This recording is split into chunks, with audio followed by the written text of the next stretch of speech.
Okay guys, we are white and we have 3 pawns as against black's 1 pawn, and this position looks like a draw, but it isn't. So I will encourage you to pause the video and try and find out the best move. If you go bishop to b8, threatening to take and skewer the king can definitely move down, and this isn't it.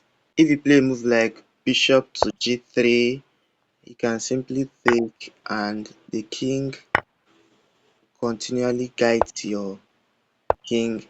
Fast forward to this position, he can grab all your pawns.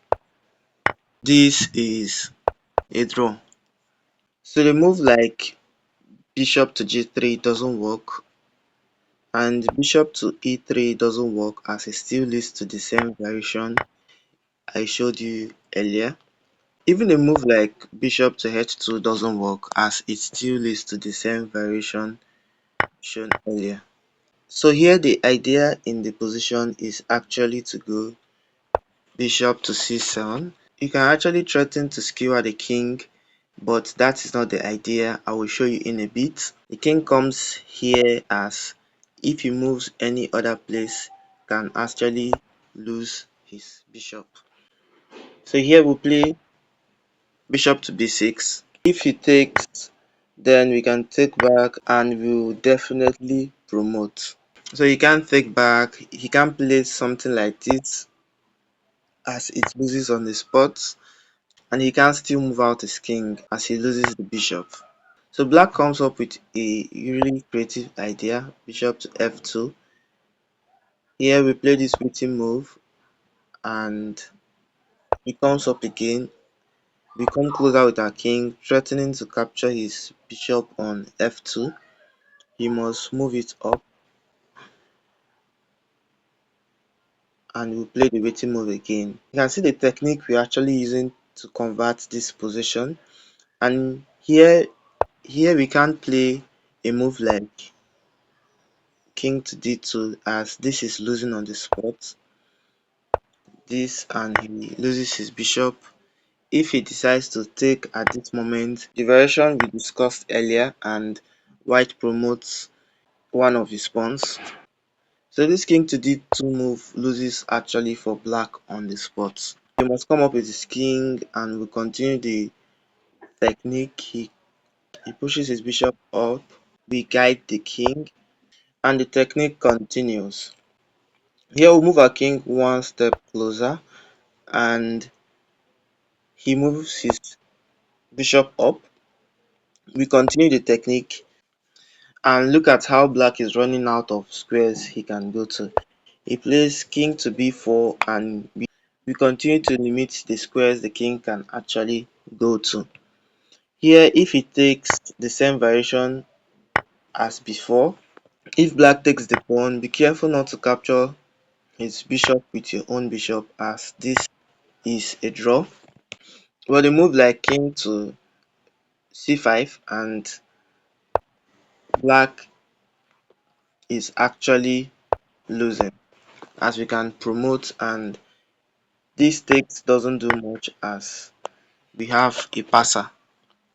If black doesn't take the pawn on a4 and plays bishop to g1, we can't really take as black takes our pawn and we have a dark square bishop, and the promotion square is actually a light square.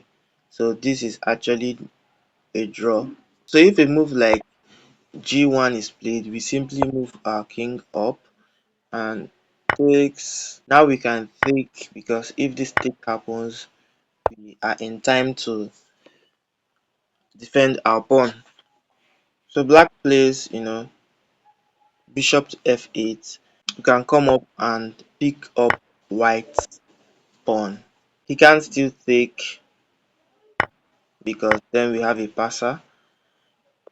If he plays a move like this, bishop to d6, we can take and this is winning for us. So let's go back and watch how the position got to this point. We played bishop to, c7. He moved the king to f1, the best move. We played bishop to b6. He can't take, obviously, so he moved his bishop one square up, a brilliant idea. We spotted the idea and he moved his king one square forward. We attempted to capture his bishop. He kept on running from us until you can see the technique black is using is actually pretty good until there were no more squares for him to run to, and he had to make the tough decision of moving away his bishop completely from the diagonal, and this couldn't have helped any better as there's always going to be a passer. So he moved his king away, his bishop away, and we entered into his position. We have to be very careful as this position is very delicate, and we can even take like this as this is still winning for us. Yeah, thank you very much for watching. Please like, share and subscribe. Let me know if you want more puzzles like this, and don't forget to check out our live streams. It has been back to back fire. Thank you very much for watching. Please like, share and please turn on the bell notification. Turn on the notification bell button after you have subscribed. Thank you very much.